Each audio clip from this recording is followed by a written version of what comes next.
Before I start my talk, there's just one issue about this room I think you should all know. There'll be a lot of us here tonight. There's candles and there's drinking. If at any time you smell a foul odor, check that it's not smoke. If you hear a loud clicking sound, be aware that it's not the alarm. If at any time you feel your back end getting slightly warm, just check you're not getting near a candle. Now, before you call the police, the other thing that you should check is that you're not dancing with Johnny Fields.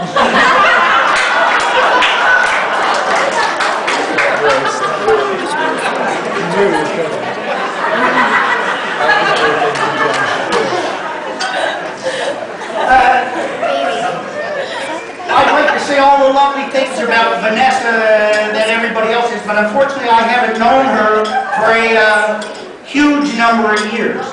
But I certainly have formed my opinion of her, and of course she is stunningly beautiful. She has a great sense of humor, which I've just realized in a little while, and if she never says anything about me messing up the seating plans, I'll appreciate it a little bit more. She's quite knowledgeable about sports, especially the NFL. She has a very good job and she's well respected. And that all goes to show that opposites attract.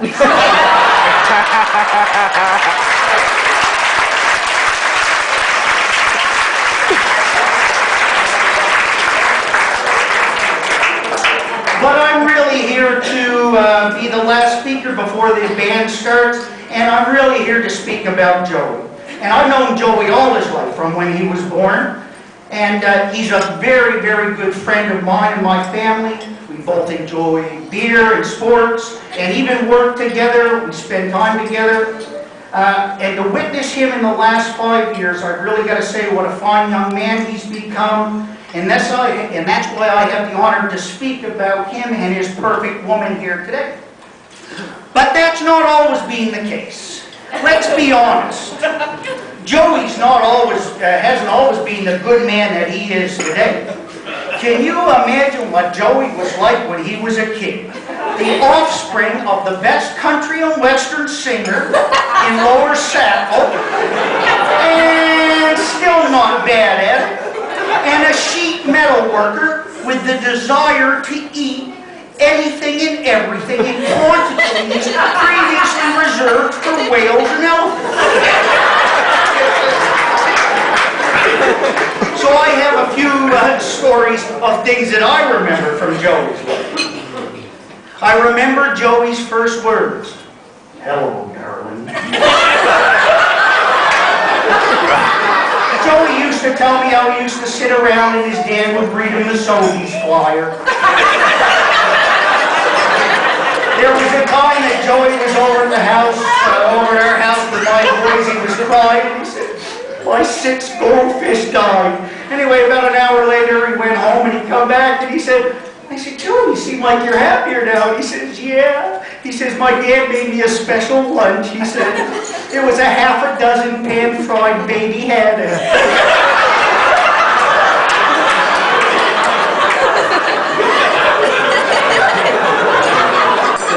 The most annoying thing that Joey has ever done is that for 3 generations in my family, the men on the weekend would always feed their children soft-boiled, what we called soft-boiled dipping eggs. You used to write something nice on the shell and boil it, and they'd get the top off it. Then Joey showed up. Egg on the island. Never a soft-boiled egg boiled in our house since. And now it has to be egg on the island. A Chip Murray invention. Joey's parents were already, whatever, minus what Chip said. They were proud of him. He was the only one in grade primary that could spell divorce.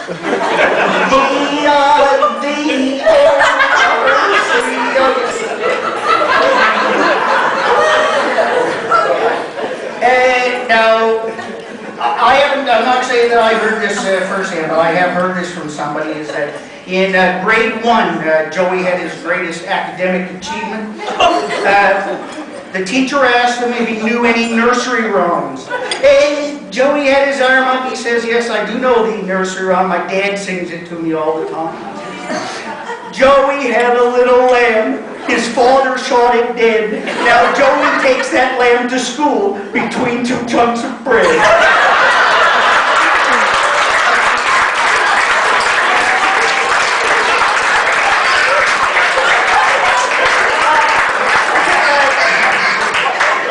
Considering I got a laugh out of that, I'll tell you what his nursery rhyme was in grade 4. I got another. Joey had a little lamb. Its fur was white and wispy. Chippy put it on the barbecue, and now it's black and crispy. A true story, I did try to kill Joey once with a softball, and he would have been severely injured, except his mother picked him up and held him right up to prevent the ball hitting herself. And I had always felt guilty for trying to kill him that day. And it is a true story. I saved his life when we were on this hill drinking some beer, having a barbecue. Joey gets in the van, takes the emergency brake off, and the van's rolling down the hill. And it's a true story. I jumped through the side and saved his life, didn't I? That is true. And I doubt that Joey will remember the many nights we walked around Nicktaw in the pan on Halloween night with the kids going around. It was good. The holidays were good. We only had that one bad Christmas at the Murray's house when Chip found out that you couldn't eat the Christmas seals. That was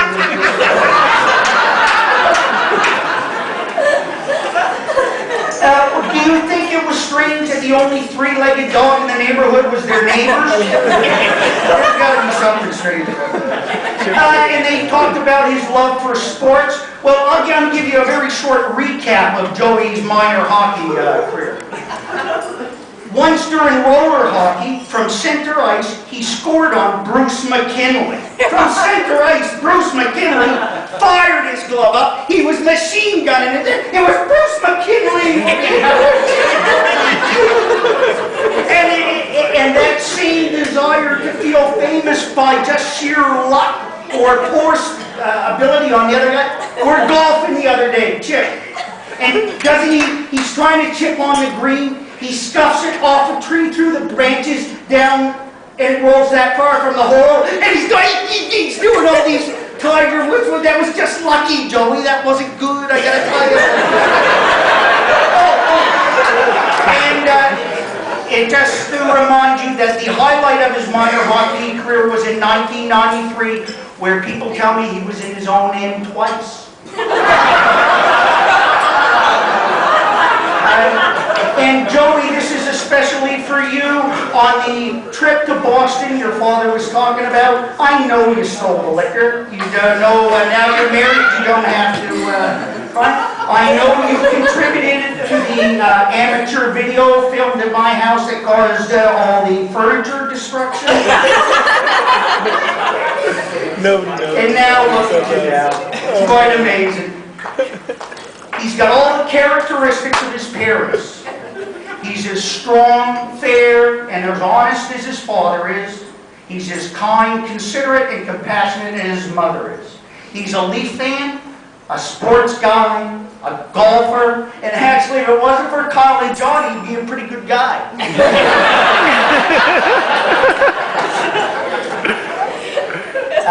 So to wind this up, Joey, I'm not sure if you have any idea how proud your parents are. For me,